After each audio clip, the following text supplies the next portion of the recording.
Hi, my name is Dumptruck. It's true. I have been in the motorcycle industry for a little over 10 years now. I think it's 13 years or something like that, if I'm going to try and do math. And mostly, I am an MC for motorcycle rallies, concert festivals, all sorts of different marketing events, trade shows like international motorcycle shows. Basically, if there's a motorcycle at it, I've probably talked around it or talked during it, and probably on a microphone. I just got home from a 2,000-mile ride on my new BMW motorcycle because now I'm one of the brand ambassadors for the BMW R18. And I had no idea this was a thing. I had no idea it was on anyone's list. 4 weeks ago, I had no idea this was a thing. And suddenly I've flown out to California, make a bunch of wonderful commitments and get to start experiencing a whole new version of motorcycling. This machine is not like anything else, and I'm really excited to see where this partnership with BMW goes. So the name Dumptruck always raises eyebrows, right? Everywhere, all the time. A lot of people can't really deal with it, so they kind of won't let it go that they really want to know my given name. And my philosophy on that is, if you ain't doing my taxes, I don't understand how that's relevant. But where does it come from? The name Dumptruck comes from this one time when I was in the Navy. And we'd been at sea for a while. And it was just about to be 4th of July, so we go to Ocean Beach in San Diego. And it's 4th of July, it's 2001. And it's me, 2 shipmates, and about 10 civilians who I'm still friends with most of them, closely and loosely. And it was the first day that I met all these people, and so we pack up a keg, furniture, and go down to the beach, and the whole beach is taken over by this big, massive, pre-gargantuan bonfire beach party. It's ridiculous. It was a really great time.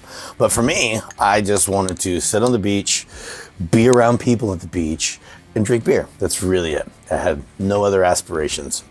So I sit next to the keg that we buried in the sand because that's where the beer is. Having the best time, sitting there. Everything's going perfect.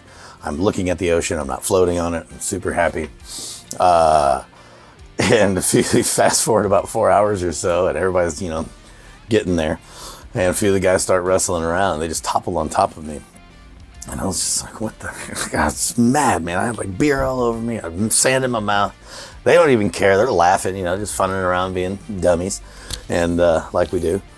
And I don't say anything, and they don't even notice, basically, and they keep wrestling, and they get about 20 or so feet away, and I run full force, leading with my face in my chest, and I smashed through all 4 of them when they didn't see me coming, and they all hit the ground, and the girl said it looked like a truck, dumped everybody in one place.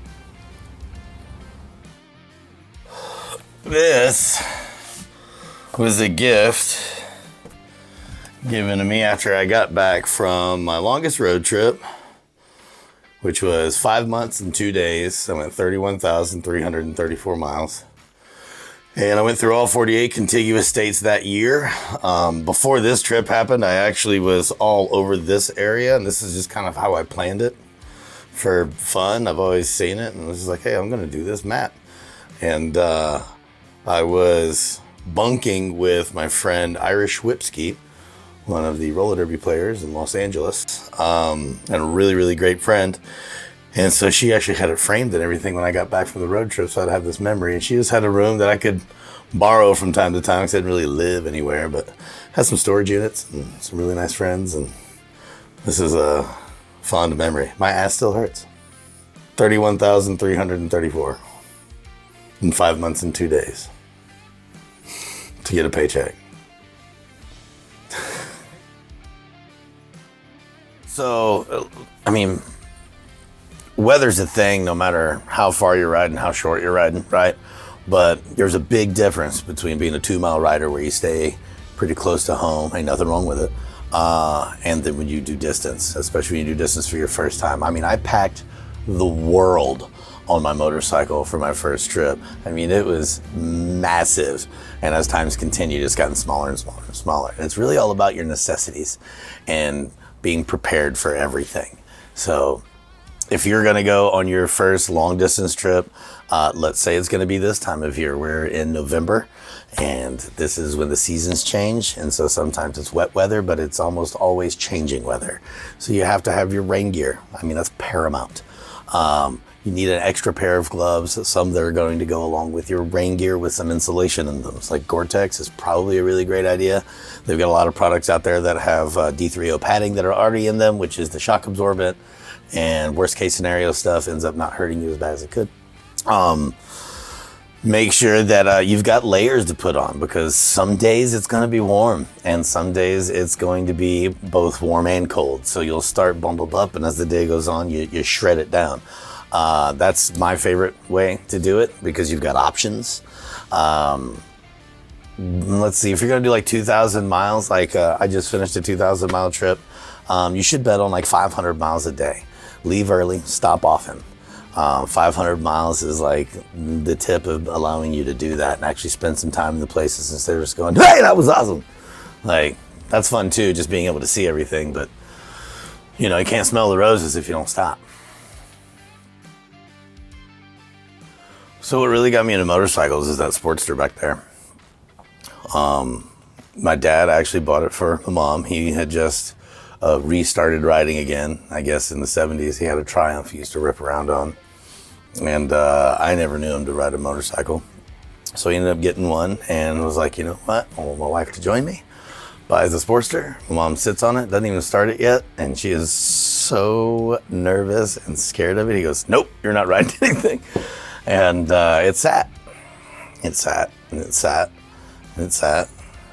And then one day he told me to come to the house, and we went straight to the county office, and he gave me the Sportster, which was, it still is a really big deal. You know, I mean, really big deal. That's a big thing. That's a moment. And it was especially for like he and I, like, that was something that we could finally share, and it was really cool.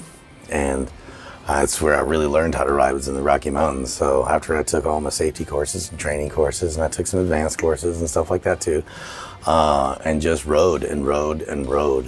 I was a truck driver for a beer company in the mountains. And so I knew a lot of these really cool mountain roads that weren't typical. So after I learned those roads, I'd grab the Sportster and go rip and just, you know, try and push it and push it and push it and, you know, find my line and all those good things and really start to find a rhythm. And that's like where it began. Like whenever I got the first phone call to work for the motor company, first question was, you have a Harley, right? And I was like, yes, I absolutely do. It's in my backyard right now. Blah, blah, blah, blah, blah, blah, blah, blah. I was so excited. And being that voice for that brand all over the country in a lot of different ways, just fed my hunger for it, and it really put me in some really cool rooms, and I've been able to shake hands with and hug some very impressive and wonderful and kind people, and now, you know, we're also colleagues at this point, and it's been really amazing to be a part of, and it just started with my mom being scared of motorcycles. There's been a lot of change in my life in general.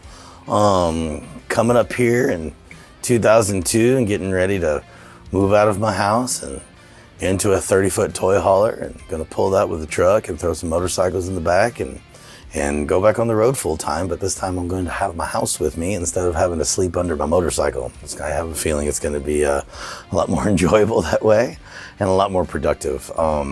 These days I'm actually doing, you know, less emceeing of events and more, you know, content creation, blog writing, photography, videography, you know, blogging and all that kind of crazy stuff that's on the interwebs. And that's what's really, you know, allowing me to go on the road full time, is because I'm working the entire time I'm gone. So it's like, yeah, I still get to like live a little bit of ramble, but there's purpose to it now. If you would like to follow me, you can find Dumptruck at an assortment of places on Facebook. Go to facebook.com/Mr. Truck. There's also Instagram at Dumptruck_. I don't do Twitters. I'm on Pinterest, kinda. And if you look up I Speak Good on YouTube, you'll see some things starting to populate here shortly. And that's going to be a big focus of a lot of the content that I'm creating. I'm really hoping to inspire some people to go outside and travel for themselves. You know what, man? Be sweet. That's it. No matter where you go, be sweet. No matter who the people you're around, whether you know them, whether you don't, whether you agree with them, whether you don't, just be nicer than you were yesterday. We all need that.